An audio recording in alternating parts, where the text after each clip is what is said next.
Sa kada tanong, dapat magbigay kayo pareho ng sagot nyo, ha? Unang tanong. Sa future pohon, kapag naging parents na kami, anong maipapayo nyo sa amin kung magkakaroon kami ng hard time or challenges? Challenges ba? Sino magta-challenges? Kami, pohon, pag parents na kami rin. Pag parents na daw sila, pagdating, tapos dumaan sila sa mga pagsubok, na mga mabibigat, ano raw mapapayo natin sa kanila? Ako muna, since dumaan kami sa mga ganun, ang sa akin lang, kailangan lang mag-stick together kayo, and then, magtulungan talaga. Hindi lang isa dapat ang gagawa ng solusyon. Dapat kung magtutulong din yung babae, hindi yung dahil lalaki, dapat tutulong siya. And then, lakasan nyo lang yung loob nyo.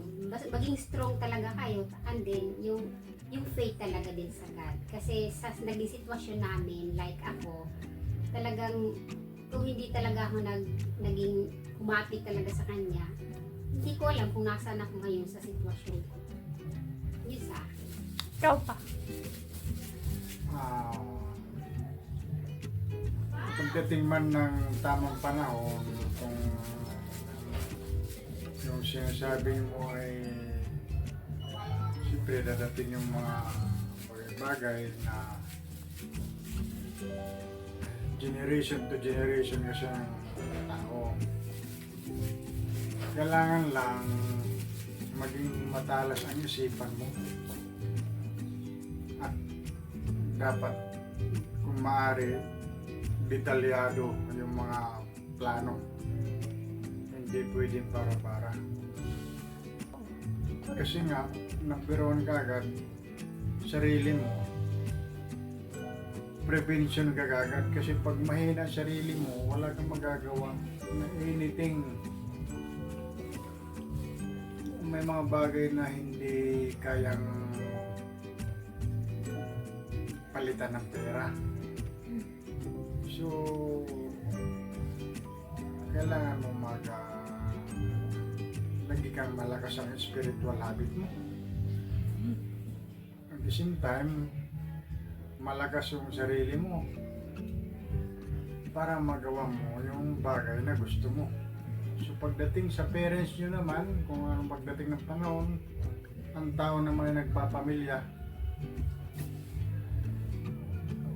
swerte nyo kung makatama kayo ng mga mababait na mga tao. Tama. Kasi may mga tao talaga na hindi mabait. Totoo yan. Mahirap pumili ng taong tama. So kaya maraming broken family. Ganon ang sistema ng buhay ng pagpapamilya. Parang sugal. Minsan may talo, may panalo. Kaya kung maaari, laging mo isipin muna. Challenge mo yung tao kung ano gusto mo. Kung hindi niya kaya, tulad ng tao ko dati, mayroon siyang kaibigan nurse. Gusto magpakasal sila. Nurse yung babae sa Saudi. Ang lalaki dito. Sabi ng babae, magsasama tayo, magpapakasal tayo. Pero, magpa-drug test tayo pareho. Hindi pumayag ang lalaki, hindi natuloy ang kasal. Kaya may mga bagay na hindi mo kasi alam ang tao kung ano ang kanyang bisyo. Hindi mo alam kung anong kanyang iniisip. So simple lang ang sinabi ng kaibigan ko, totoo naman ang sabi nito. Hindi natuloy ang kasal dahil magpa-medical sila pareho. Kasi hindi lang naman ang pagpapamilya, hindi lang sa pag-ibig eh. Maraming aspeto. Doon ka lang sa tanong kung ano yung tanong mo habaan. Hindi, kailangan Hindi. tuloy yan. Aabutin tayo dito ng alas, marami pang tanong. Hindi nga, basta pa tuloy pa O sige, okay na yun, ganon. O, second question. question. Sige. Ay, nakanas ako. Okay. Next question. Madali lang to, madali lang.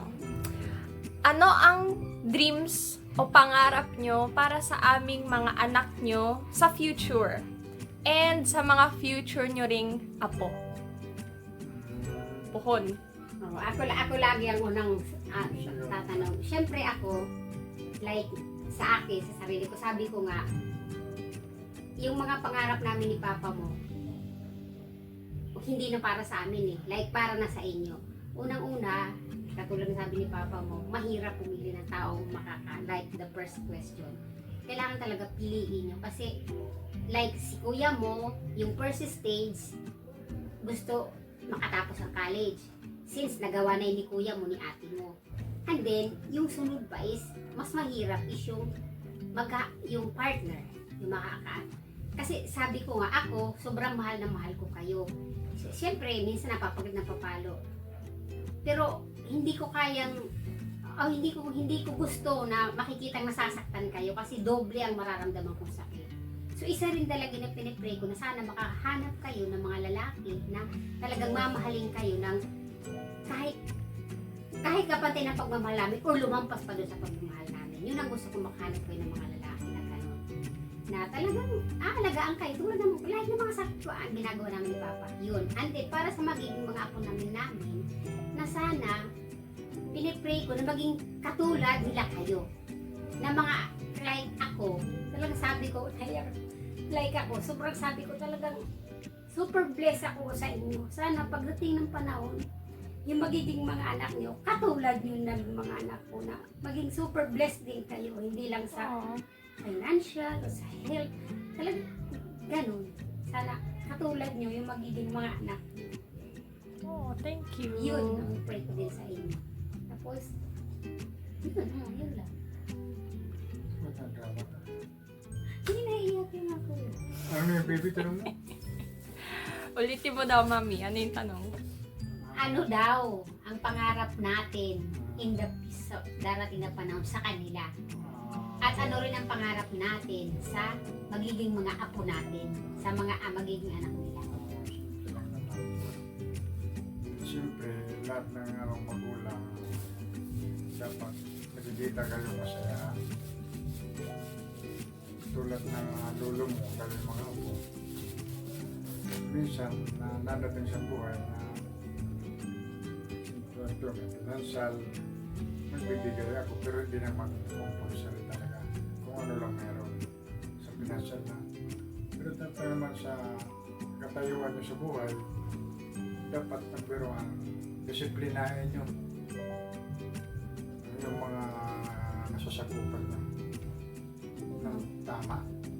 Kasi pag walang disiplina, hindi maayos ang pamamalakad.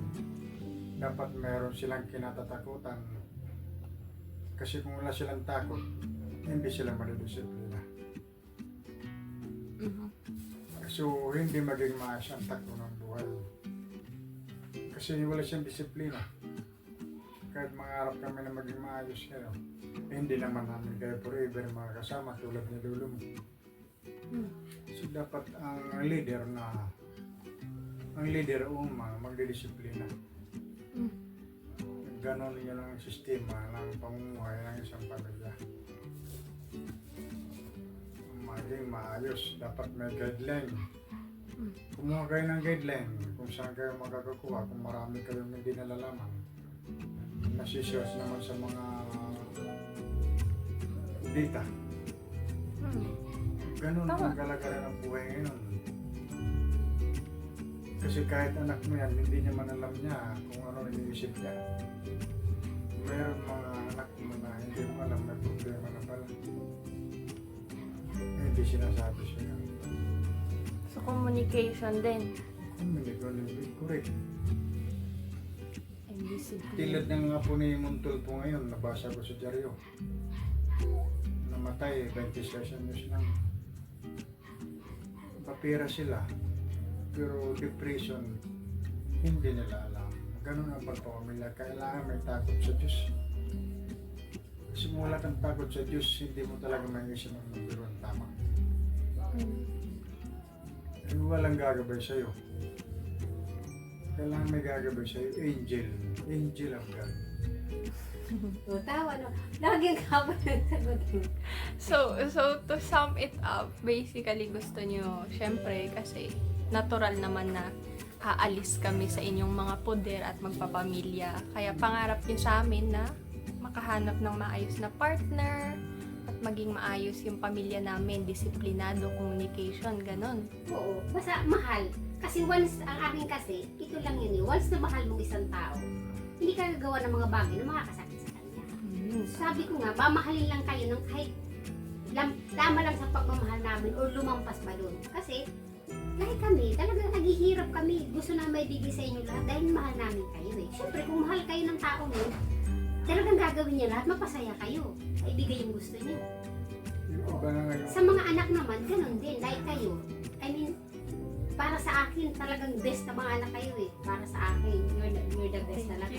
Gusto ko rin na yung magiging mga anak niyo, maging katulad niyo. Kasi sabi nga nila, siguro mabait akong anak noon. Kasi mabait yung anak ko. Parang yun eh. Yes, di ba? Sa alis, sabi ko nga, siguro talagang, minsan nare-realize ko dahil sa ginawa kong pagsasakripisyo din sa mga kapatid ko, sa mga siguro, sabi ni Lord na, mabait kang ate, talagang ginawa mo talagang tumulong ka talaga, kaya bibigyan kita. Parang siguro ganun din. Ganun yun eh. Parang kung ano, so ganun, to sum it up. Nangiti si Papa, Okay. may gustong sabihin si Papa. Sige. O ganun na. Ganun talaga pagpapamilya. Okay. Kailangan na hindi puro pag-ibig. Kailangan naka-plan. May plan A, plan B, plan C. Ibig ko sabihin, mayroon ng stable na pamumuhay. Puti kong tao. Hindi, ano rin, kumbaga, mas advanced, mas maganda sana kung ganun. Pero minsan may mga bagay na hindi mo pero like tayo, wala naman sa plano lahat. Pero dahil nagmamahalan talaga, seryoso tayo sa pagpapamilya, na-survive natin yun. O, Ay. diba? Yun eh. Iba na ngayon. Kailangan may pera. Kahit wala mang pera, basta may mahuhugot ka ta paano, so nagagawa ng paraan. Huwag ka lang maproblema talaga sa pera. Kasi nahanap naman ang pera. Sige. Okay na. Okay Okay na. na yan. Third question. Hindi. Okay na muna. Tawa na nga. Okay na Bukas yun. ulit. Dalawa lang. Isa pa. Ay! Bakit siyang bayan? Tama na. Tama na. Isa pa. Sige, para pinapawisan mo, gusto mo. Hindi, isa na lang. Isa pa. Ano naman siya? Para siyang bayan? Hayaan mo lang sila. Mayroon niya sila ginagawa. Eto. Anong best memories nyo na kasama kami? O ikaw muna pa. Best memories. Ano yung best na memories mo kasama sila? Since mas nakasama mo sila lang matagal kaysa sa akin. Wow. Siyempre yung memory, may siya may pasaway. Yung best nga. Yung best, siyang kabaligtaran, pasawas. Pero yung pagmamahal, pag-aalaga sa kanila, at sila'y masunurin, yun ang the best na masunurin sila, tamad-tamad lang.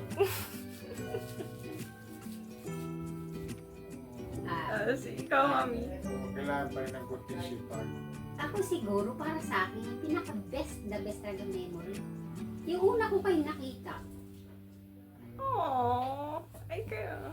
Oo, yun eh. Kasi, yun talaga, yun kasi hindi ko nakakalimutan yung mga detail, yung maliliit na detail doon, hindi ko nakakalimutan yun eh. Bakit? Seryoso naman. Ay, wala. Tapos na kaya?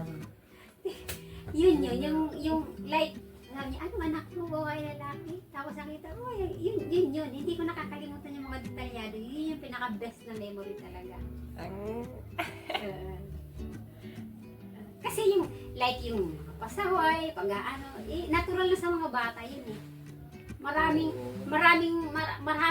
mga best memory tayo eh, marami. Pero yung pinaka-best talaga, yung unang-una ko talaga silang Para ka man nasinaya. nasa media. Sige. So, yun yung para sa akin. Okay. Thank you, Mama, Papa, for tonight. Bukas ulit. Okay.